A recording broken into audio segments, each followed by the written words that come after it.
This video will take a workshop approach to writing a summary. I'm first going to describe one technique for summarizing, then I will model this technique by summarizing an article. You'll be able to see the technique in action, and you could apply this to writing your own summary for assignment 1. Please keep in mind this is just one approach to summarizing. Last, I'll share some additional tips at the end of the video for finalizing your summary in memo format. These are things to leave until the end after you feel that your summary is complete. The tips include reminding us what we know about the direct approach, what we will learn about memo format, and APA documentation. So I'll start by opening a file which you have posted in eCentennial, and it's a document that reviews how to write a summary. I'll go through the steps briefly because I know that you have this available and you can look at it at your own pace. It goes through different steps that we should follow for writing a summary. So step 1 is to read the document want to summarize while focusing on understanding the author's ideas. We don't want to take notes at this stage. We just want to read the whole thing from start to finish to gain a comprehensive or complete view of it. Step 2 is to read the document again a second time, but this time focus on the details.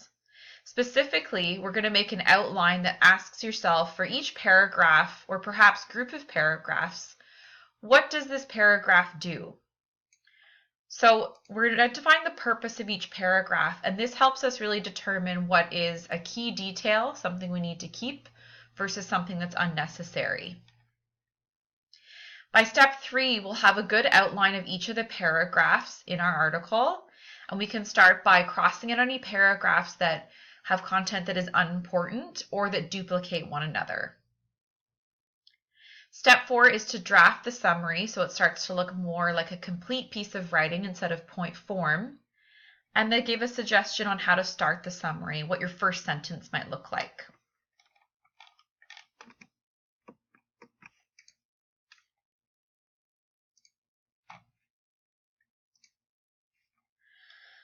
So here we have a complete article which I've made my goal to summarize, and it's a New York Times article which is posted again in your eCentennial site. You'll start by reading it. It's quite a long article, so although the handout we just reviewed suggests looking at one paragraph at a time, I'm going to suggest that you perhaps take 3 paragraphs or 3 sections and focus on just reading those to draw out what the main point of them is. So just by scanning these first 3 paragraphs, I can see a lot of details here. I can see numbers, I can see people, I can see names, and these are examples of details that are interesting as we're reading the article, but they're not really critical to a summary. So again, I'll read just these 3 sections, and I'll say, okay, the purpose of this subsection, I'm asking myself, is what is its purpose? And those 3 sections describe how a person from Germany shops at Wal-mart. There are a lot of details here, but the main point or the main purpose of these 3 sections is to describe how someone from Germany interacts when they go into a Wal-mart store. And then I'll move on. I'll look at this section, and maybe I'll add 2 more sections, reading them carefully and asking myself, what is the purpose of this? So I'm going to speed up the process, but eventually, by reading the article piece by piece, I'll have a list of the purpose of the many subsections. So that's this list that you see on the screen. This will take a while, so I recommend that you break the article into chunks, and to make it less daunting, read a group of paragraphs and then make a point form note about their purpose. Perhaps take a break and then read another 3, make a note about their purpose.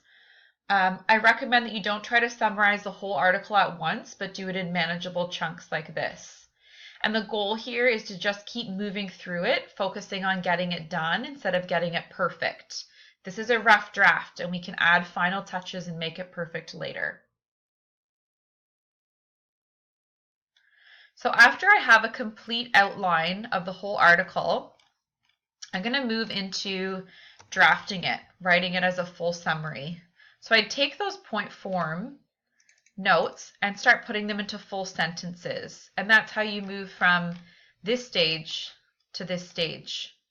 Remember, if any 2 points contain details that we think are unimportant, or if 2 points duplicate the same message, we can delete one of them because our goal is to keep things nice and concise.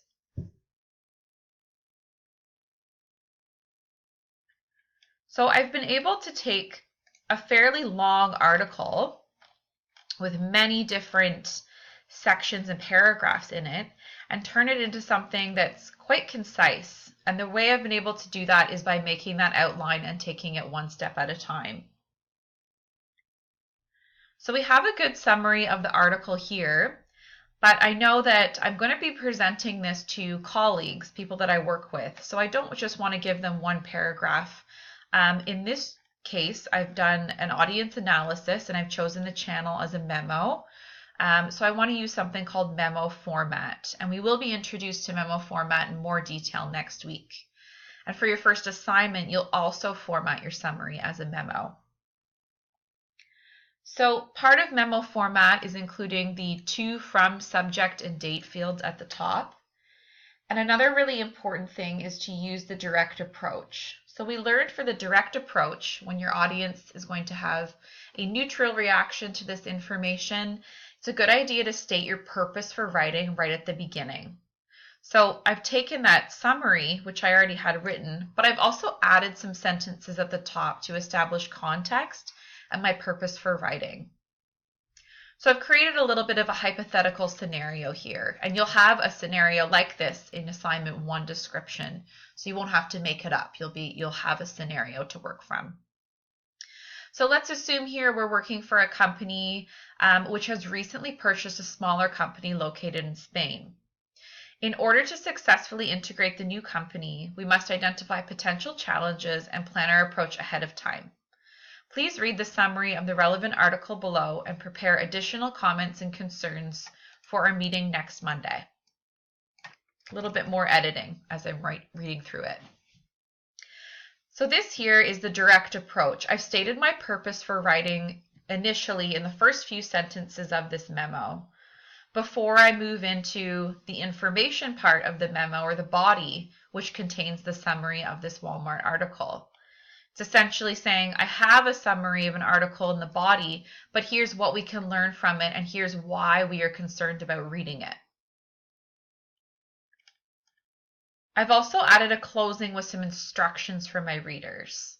So I've instructed them to read the summary and then prepare some additional comments that they can bring to a meeting on Monday, which is a nice specific date and time for them to bring them, or to send them as an email if they're not able to attend the meeting. So this is where I've included instructions as my closing. We've also learned this week about APA documentation, so I'll just highlight a few things that show APA in action.